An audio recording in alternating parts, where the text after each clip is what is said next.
Hey guys, welcome you all. स्वागत है मेरे इस चैनल पे। और आज मैं बात करूँगा डिस्क्रिप्टिव को लेकर कि आप कैसे प्रिपेयर करेंगे कि आपको मिनिमम 15 प्लस मार्क्स आपको मिल जाए। इवन मैंने कैसे प्रिपेयर किया था और जिसके वजह से मुझे 20 आउट ऑफ 25 मुझे 13 मार्क्स मिले थे और मुझे 13 मार्क्स आए थे। और मैंने कुछ ज़्यादा प्रिपरेशन किया नहीं था डिस्क्रिप्टिव को लेकर। अगर जैसा मैं आपको बता रहा हूँ और अगर आप उस पर अगर अच्छे से फोकस करेंगे तो आपका 15 प्लस ईजीली आ सकता है। एंड अगर आपका इंग्लिश कुछ ज़्यादा ही अच्छा है दैन आप इजीली 20 स्कोर कर सकते हो। और डिस्क्रिप्टिव एक बहुत बड़ा एज रखता है आपका मेंस में अदर स्टूडेंट्स के कंपेयर में एज लेने के लिए। और फिर इंटरव्यू में आपको ज़्यादा मेहनत करने की ज़रूरत नहीं पड़ती और इंटरव्यू में आपको ज़्यादा इंप्रेशन जमाने की ज़रूरत नहीं पड़ती। आप एवरेज भी अगर 50 भी स्कोर कर लेते हैं देन ऑल्सो आपका IBPS PO का क्लियर हो जाता है, या फिर इवन SBI PO हो वो भी क्लियर हो जाता है। रही बात अभी डिस्क्रिप्टिव को लेकर, इवन बहुत से लोग स्टूडेंट्स डरते हैं डिस्क्रिप्टिव को लेकर। बिकॉज मैं भी स्टार्टिंग में डरता था कि डिस्क्रिप्टिव बहुत टफ पड़ेगा, टाइपिंग करना पड़ेगा मुझे। और टाइपिंग मैंने कभी की नहीं है, मैं हमेशा बुक में ही प्रैक्टिस करता हूँ।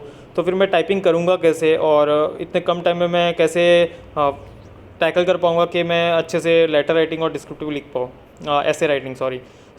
आज मैं बताने वाला हूँ आपको डिस्क्रिप्टिव को लेकर अच्छे से, जिसमें लेटर राइटिंग और ऐसे को लेकर कि मैंने कैसे प्रिपेयर किया। तो अगर आपको डिटेल में ये चाहिए तो मैं आपको ये अभी पूरा डिटेल में आपको वीडियो बताने वाला हूँ इस वीडियो में। तो अगर आप इस चैनल पे नए तो प्लीज़ शेयर और सब्सक्राइब कर दीजिए और ऐसे ही आपका सपोर्ट बनाए रखिए। अपना फैमिली, यूट्यूब की फैमिली अभी 2000 प्लस हो चुकी है और डे बाय डे अभी इंक्रीज़ होते जा रही है। बिकॉज अभी धीरे धीरे मेरे वीडियोस बहुत से जनों को यूज़ में आ रहे हैं और बहुत जनों को हेल्प भी मिल रही है उससे। और मैं टाइम टू टाइम सबको अपडेट देता रहता हूँ। तो अगर आप इस चैनल पे नए तो प्लीज़ शेयर और सब्सक्राइब कर दीजिए। मैं ऐसे वीडियोस लाता रहता हूँ आप सभी के लिए। और मैं साथ ही साथ अपना जो अभी मैं एज IBPS PO हूँ मैं, और मुझे बैंक ऑफ इंडिया अलॉट किया गया है, जो मेरे पुराने सब्सक्राइबर है तो उन सबको पता है कि मुझे बैंक ऑफ इंडिया अलॉट किया गया। और मैं टाइम टू टाइम अपना एक्सपीरियंस शेयर करता रहता हूँ। हाँ, रही बात ये कि मैं अपना अभी तक सैलरी स्लिप शेयर नहीं कर पाया हूँ। ये 4 महीने हो गए मुझे ज्वाइन करके, लेकिन अभी थोड़ा टाइम मिलता नहीं है। लेकिन मैं आप सभी के लिए टाइम निकाल के मैं सैलरी स्लिप के ऊपर वीडियो बना दूंगा। बिकॉज बहुत से लोग डिमांड कर रहे हैं, सर सैलरी स्लिप पे वीडियो बनाओ, सैलरी स्लिप पे वीडियो बनाओ। और मैं उसके ऊपर आपको अच्छे से वीडियो बना के दूंगा बहुत जल्दी। ओके, तो अभी स्टार्ट करते हैं डिस्क्रिप्टिव को लेकर। लेकिन अगर आप इस चैनल पर नहीं तो please share, subscribe and comment. और अगर आप कमेंट करेंगे तो मैं ज़रूर उसका रिप्लाई दूंगा, जैसे मैं हर किसी का अभी तक रिप्लाई देते आया हूँ, तो आगे भी रिप्लाई ज़रूर दूंगा। तो चलिए स्टार्ट करते हैं, डिस्क्रिप्टिव की बात करते हैं। और अभी जो मेंस लेवल होता है IBPS PO का, जिसमें मेंस लेवल में इंग्लिश, रीजनिंग, कॉन्ट और GA आता है। और जैसे कि बहुत से जनों ने मेरा GA का वीडियो मेंस का रिजल्ट का स्कोर कार्ड देख ही लिया रहेगा, जिसमें मैंने GA में 30 स्कोर किया है आउट ऑफ 40। ये कैसे मैंने किया इसके ऊपर भी मैंने वीडियो बनाया है। तो एक एज मिल जाएगा अगर आपका GA बहुत स्ट्रॉन्ग है। इवन कोई 4 टॉपिक में से अगर आपके 2 टॉपिक बहुत स्ट्रॉन्ग है तो आपको बहुत बड़ा एज मिल जाएगा। ठीक है। और जैसे कि मुझे IBPS PO मेंस में 92 पॉइंट समथिंग कुछ मिला था। मुझे अभी कुछ याद नहीं आ रहा है, बरोबर याद नहीं है मुझे मेरा स्कोर क्या है। ओके, तो 92 समथिंग कुछ था मेरा। कट ऑफ से 12.12 ज़्यादा था, ये मुझे याद है अच्छे से। मेरा कट ऑफ से 12.12 ज़्यादा था। मैं श्योर नहीं था कि मेरा होगा कि नहीं होगा, बिकॉज ये इधर 12.12 था। और दूसरी चीज़, मेरा RRB PO मैंने 2 बार RRB PO मैंने 2 बार इंटरव्यू दिया, लेकिन मेरा जो RRB PO का जो मेंस का स्कोर कार्ड होता था, फर्स्ट टाइम मुझे सिर्फ 5 मार्क्स ज़्यादा थे, इसलिए नहीं हुआ। और सेकंड टाइम मेरे को 11 मार्क्स ज़्यादा थे तो भी नहीं हुआ था। बिकॉज RRB PO में ऐसा होता है ना, पेपर का लेवल थोड़ा लीनियंट होता है compare to IBPS PO and SBI PO। तो उसमें क्या है ना, आपको मिनिमम IBPS में, RRB PO में मिनिमम आपको 20 या 25 प्लस होना ही चाहिए। तो ये आप सोच सकते हैं कि भाई मेरा इंटरव्यू अगर एवरेज भी जाएगा तो होने के चांसेस है।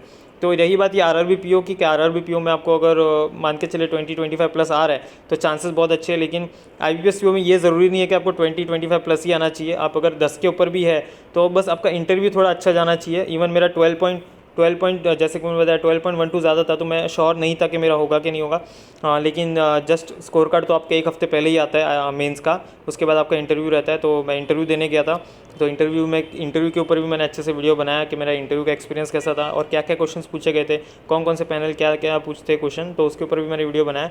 तो मैं ज़्यादा वीडियो लंबा नहीं करता हुआ मैं आप सभी को डिस्क्रिप्टिव के बारे में भी शो बताता हूँ।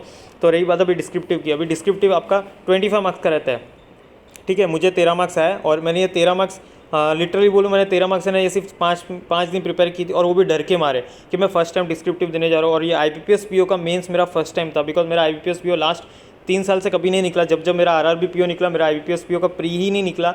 1 मार्क्स, आधे मार्क्स से 2 बार रुका हूँ मैं, एक बार 1 मार्क्स से और एक बार आधे मार्क्स से, तो हुआ ही नहीं था। लेकिन 2020 में मेरा आईबीपीएस पीओ का प्री निकला और वो भी बहुत अच्छे खासे प्री निकला। उसमें सबसे बड़ा मेन रोल मेरा इंग्लिश का था। अगर आप स्कोर कार्ड देखना चाहे देख सकते हैं, मुझे अराउंड कुछ 18 मार्क्स के ऊपर आए थे इंग्लिश में, जिसके वजह से मेरा आईबीपीएस पीओ का प्री निकला था, only because of English. Because English तभी मेरा अच्छा गया था, लास्ट 2 साल मेरा इंग्लिश अच्छा नहीं गया था, तो इंग्लिश मेरा अच्छा उसमें गया। देन मेंस में आता है डिस्क्रिप्टिव को लेकर।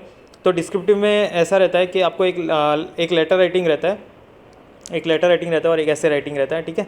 तो लेटर राइटिंग में आपको 2 से 3 टॉपिक दिया जाएगा। अभी मुझे जेन्युइनली याद नहीं है कि 2 के 3 थे, बिकॉज बहुत टाइम हो गया मुझे एग्ज़ाम देके अभी, और मैं अभी प्रिपरेशन फ़िलहाल कर भी रहा हूँ। मैं अभी JAIIB और CAIIB फोकस कर रहा हूँ, तो मुझे उसका इतना भूल गया हूँ मैं, लिटरली मैं भूल गया हूँ कि दो टॉपिक आते हैं कि 3 टॉपिक आते हैं।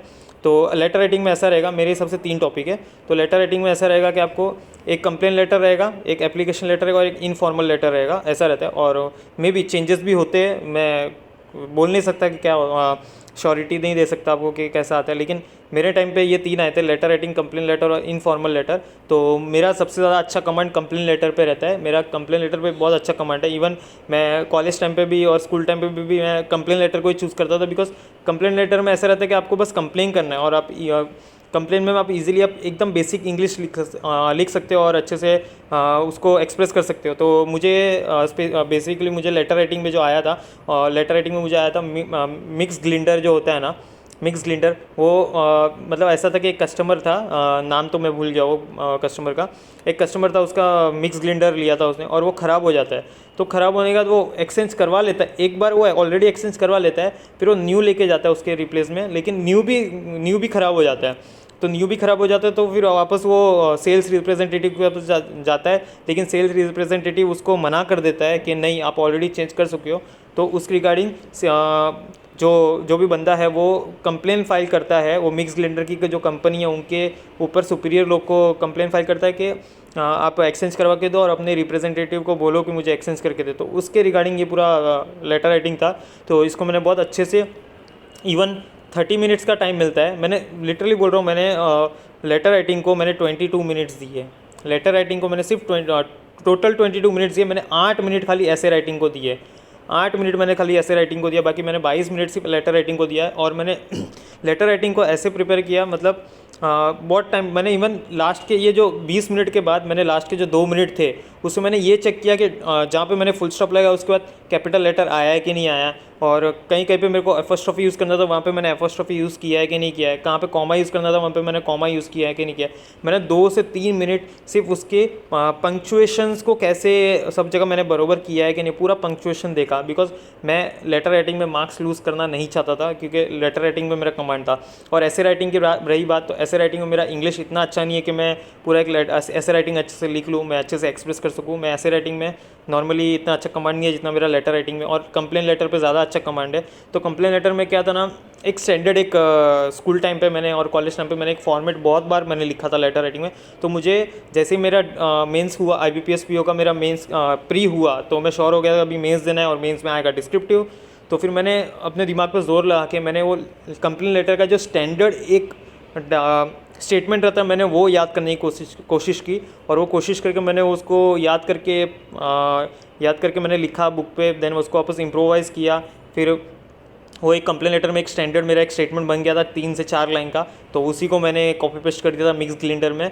ओके, तो ये पूरा है ओवरऑल लेटर राइटिंग को लेकर के। मैंने 22 मिनट पूरे लेटर राइटिंग को दिया, जिसमें से मैंने 3 से 4 मिनट ओनली पंक्चुएशन पे ध्यान दिया, फुल स्टॉप पे ध्यान दिया।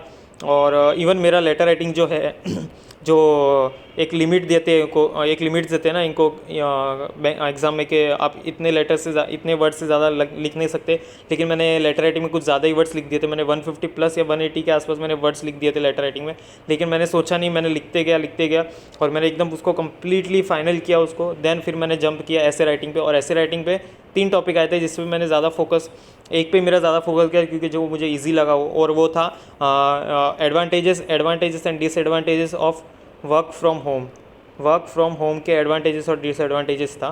तो इसमें मैंने नॉर्मली एडवांटेजेस, लास्ट के मेरे पास 8 मिनट बचे थे और मैं हड़बड़ा भी गया था कि मैंने लेटर ऐसे राइटिंग लिखना स्टार्ट भी नहीं किया और मेरे पास 8 मिनट ही बचा है। मैंने 22 मिनट से डिस्क्रिप्ट को दिया था और उस टाइम पे ऐसा लग रहा था होगा ही नहीं भाई, लिटरली बोल रहा हूँ, मुझे ऐसा लगा था कोई होगा ही नहीं मेरा। लेकिन मैं ऐसा वो 8 मिनट मैंने वेस्ट नहीं किया।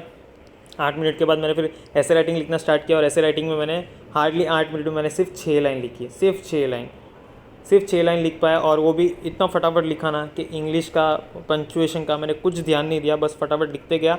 मैं सिर्फ 2 एडवांटेजेस लिख पाया और 2 डिसएडवांटेजेस लिख पाया, और वर्क फ्रॉम होम का मतलब क्या है वो लिख पाया। और वर्क फ्रॉम होम आज के टाइम पे अभी इतना क्यों बढ़ रहा है, और ये सब मैंने पूरा अच्छे से लिख पाया। और कोविड की वजह से भी था तो उसका भी थोड़ा बहुत मैंने मेंशन किया था, लेकिन ये 8 मिनट में मैं पूरा अच्छे से लिख नहीं पाया। मैंने सिर्फ 6 लाइन लिखे थे, तो मुझे लगा था इसमें हार्डली अगर मुझे 2 मार्क्स भी मिल जाएगा। और इवन जब पेपर दे के निकला था तो मैं बाहर आके एक्सपेक्ट कर रहा था कि मुझे डिस्क्रिप्टिव में 9 भी आ जाए, बहुत बड़ी बात है। जितना मतलब कट ऑफ रहता है 9 या 10 जो कट ऑफ रहता है उतना आ जाए, वो भी बहुत बड़ी बात है डिस्क्रिप्टिव में। लेकिन मुझे 13 मार्क्स आया, और ये 3 मार्क्स जो मुझे एक्सपेक्टेड था 10 के आसपास, और आया मुझे 3 मार्क्स।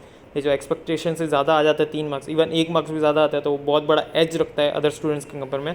तो जैसे ये डिस्क्रिप्टिव दे के निकला मैं, एग्ज़ाम दे के निकला मैं, तो चांसेस मुझे नहीं लग रहे थे, बिकॉज मेंस लेवल का दे के आया था। डिस्क्रिप्टिव फर्स्ट टाइम दिया था तो मैं श्योर नहीं था, लेकिन जब रिज़ल्ट आया 12.12 ज़्यादा था। देन इंटरव्यू के लिए प्रिपेयर किया मैंने, और इंटरव्यू में मैं लास्ट दो टाइम का जो इंटरव्यू का मेरा जो एक्सपीरियंस था वो काम आया मुझे आगे भी। और IPSPO के इंटरव्यू मैंने बहुत अच्छे से प्रिपेयर किया और अच्छे से किया, और मुझे इवन कुछ 60+ मुझे इंटरव्यू में भी आया, और एवरेज के भी ऊपर आया मेरे को। तो इस बात से मेरा फाइनली सिलेक्शन हो गया मेरा IPSPO में, और मुझे बैंक ऑफ इंडिया अलॉट किया गया है। ओके, मुझे बैंक ऑफ इंडिया अलॉट किया गया है। तो ऐसे ही प्रिपेयर करते रहिए। ये ओवरऑल मेरा डिस्क्रिप्टिव का पेपर है, और अगर आपको इसी के टॉपिक पे अगर आपको और वीडियो चाहिए तो मुझे ज़रूर बताइएगा, मैं ज़रूर इसका रिप्लाई करूँगा आपको। Thank you very much.